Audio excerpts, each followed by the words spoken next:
What's going on, workforce? Brian and Chris here, reminding you, if you guys haven't logged in and done the Halloween event, that's about to actually kick off here in January.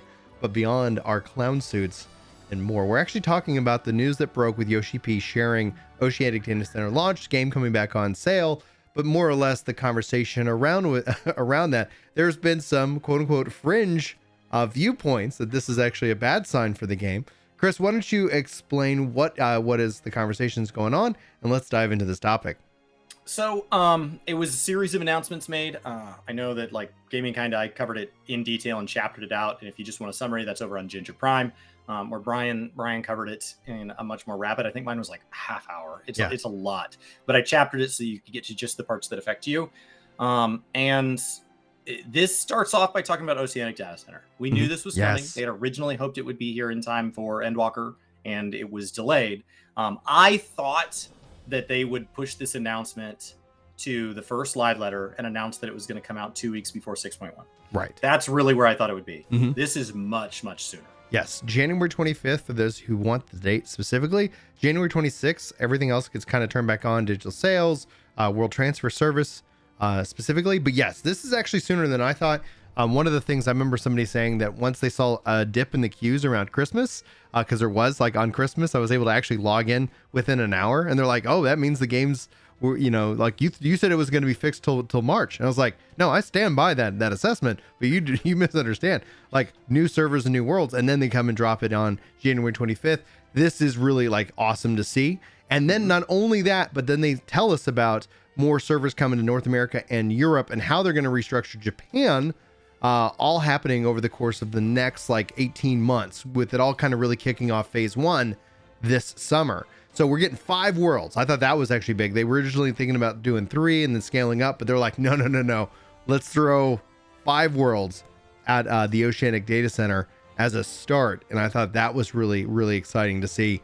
And the fact that they're selling the game, all of this is good news, but I have also seen people comment like, this is bad for the game, this is unhealthy, like this is going to be dangerous overall. Does it really going to impact North America in a positive way? What do you think, Chris?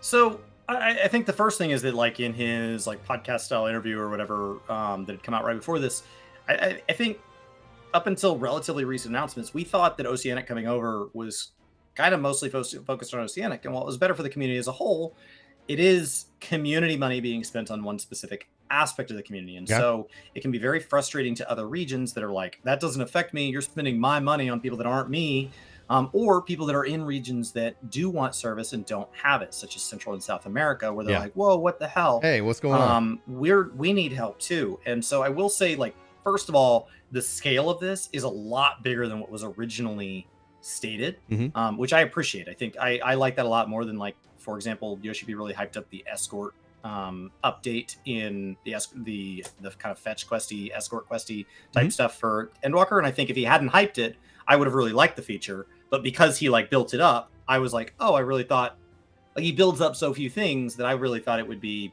more than it was, as opposed to like, wow, this was a noticeable and meaningful iteration forward. This, on the other hand, he said, yeah, we want to do some stuff with the Oceanic. We want to get them on board. And then he's like, oh, by the way, data centers for everybody. Like this is massive.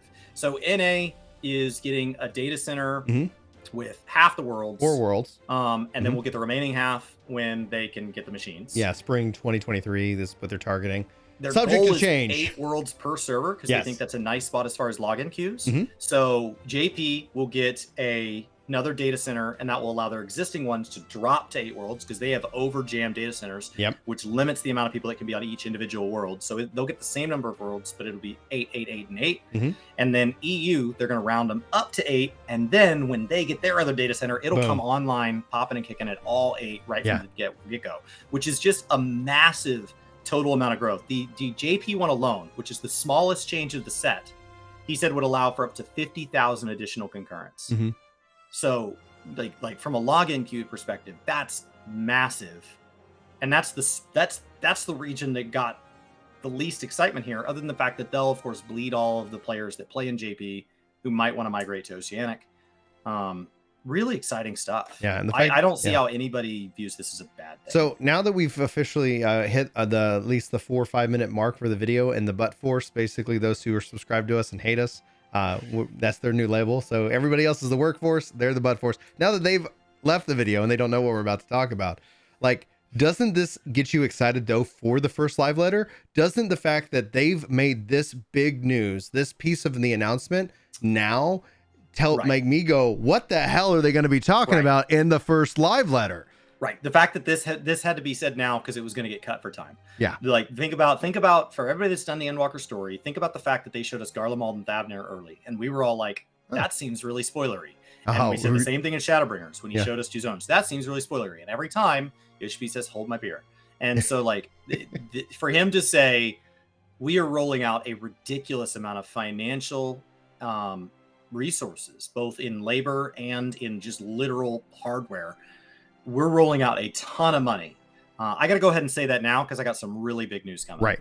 Like that is very, very exciting. It's exciting for what 7.0 means. Mm-hmm. It's exciting for he said he wants to start talking about roadmap, and like this wasn't even part of the roadmap discussion. This is the beginning of that. But here's the other thing about that, right? Has there been like every time in every previous expansion, anytime people start talking about like when 2.0 is out, hey, what's 3.0? Or when 3.0 is out, hey, let's talk about 4.0. He's like, we haven't made any announcements. Like there's no, what are you talking about 3.0? What are you talking about 4.0? What are you talking about 5.0? What are you talking about 6? Like that has been his statement each and every time. And he's like, yeah, let's talk about 7.0.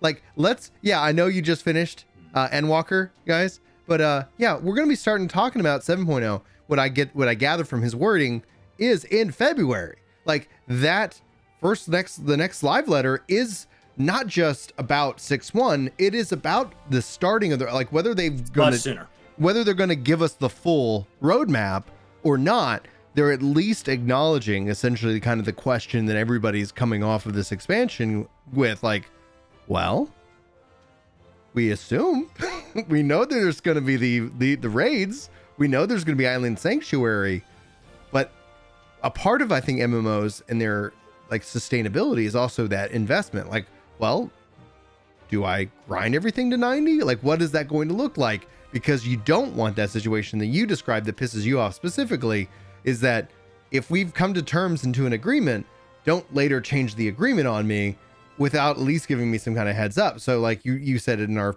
video just that was posted yesterday, talking about like microtransaction. It's a weird line. Like, I don't want something that's just throwaway.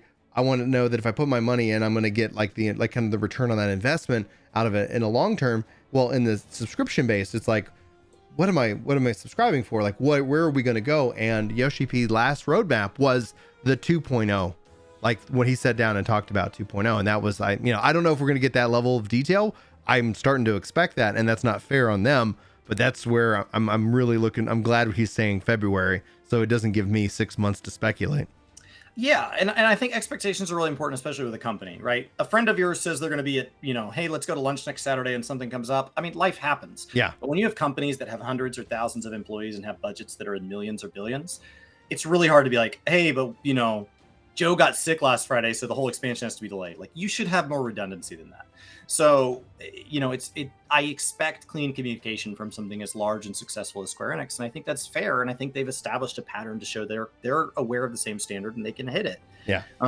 What I will say for anybody that's just coming in, this is their first expansion launch. Historically, he would act like the next expansion does not exist until the first Fan Fest, which would be this November, effectively about a little over a year from the expansion launch. Mm-hmm. Historically, this time it'll probably be just before a year of Shadowbringers, right? But I would expect that they're going to want to get the 7.0 back on the summer release schedule, because he did not and does not like to launch in the winter. So historically, FanFest would have been the first time we get true open communication. You get the first shortest version of the trailer, you get the name, and you get a whole bunch all at once. But until then, he does a bunch of like, what expansion? And so he's very coy. So for him to come out this far in advance is a big change of pace. Now, we knew it was going to be a big change of pace because he did say historically the expansion that would also be timed with the story usually has 3 post-story MSQ patches, the 0.1, 0.2, 0.3, that wrap up. And this time he said, no, 6.0 stands on its own. 6.1 begins the new story. So everything is different this time around. So a lot of where Brian and I speak from, it comes from past experience. And it comes from following the pattern and having covered and played this game for a long time. And really all of that gets thrown out the window this time around. We can make an educated guess, but it is just guessing. So it's exciting to see him ready to present a roadmap. Roadmaps are double-edged swords.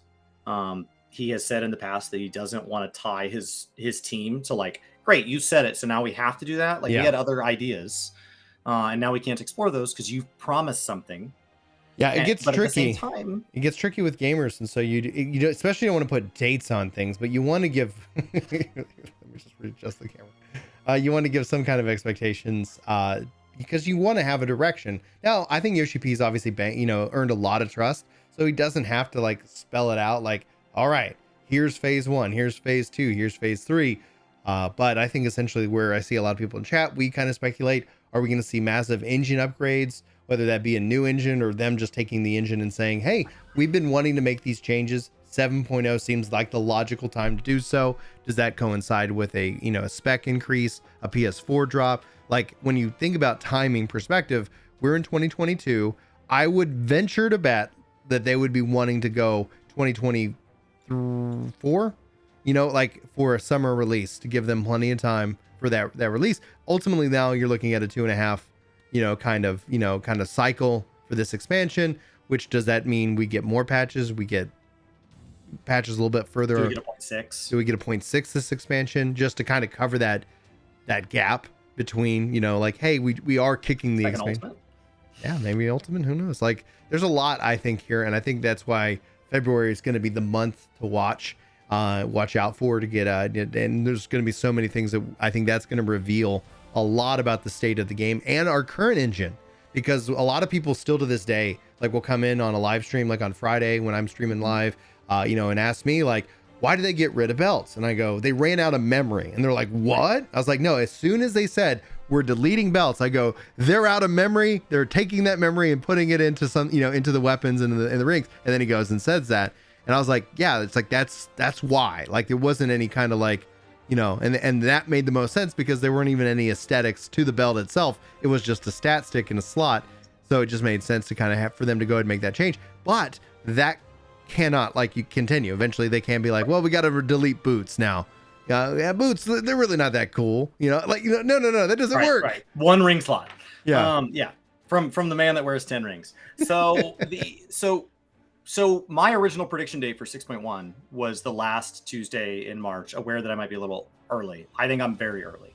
I think it's probably second week in April now. Oh, I'm going to go with mid-March. You think it's early? I think it's mid-March. You think I was don't late? think that's early. I think that essentially puts it right at the 3.5 month mark. I think that's a good solid place to hit that update, especially because they wanted probably to have it in February, but obviously delays and things like that. But after that, that's where it changes, because I think Yoshi P has trained us all to expect that 3.5 month window. And I think what it was is that you wanted to go ahead and deliver on that. And then in February, talk about if that's going to actually change. So guys, we're delivering in March. That's a really good time for this, And then all of a sudden, but let me talk about how we're going to 5 months or 4.5 months, or, that way he can communicate it with also then still delivering on content, because by the time March rolls around, that's where it'll be funny, because people will say it like, that's where you'll see the natural sliding into the normal cycle of 14 outside of the surges. I'm excited. Yeah, I'm excited.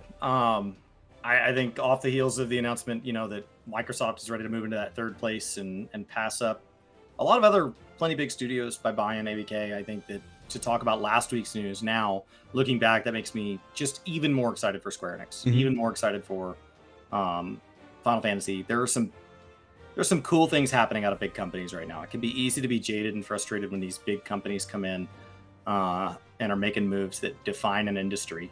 But I think right now we're headed in a positive direction. We expect to hear a lot of things from Yoshi P in the coming weeks and months.